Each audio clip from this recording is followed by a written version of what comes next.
পুরুষ তুমি ধন্য, কারণ তোমার এই সুন্দর চেহারাটা কালো বেশি গরি তোরে আদর জাগা দিলাম দিলর ভিতর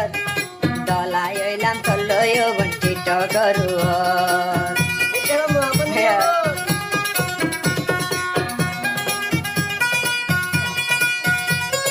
মুগ সাইলে সেগা ফুরাইয়া সাদে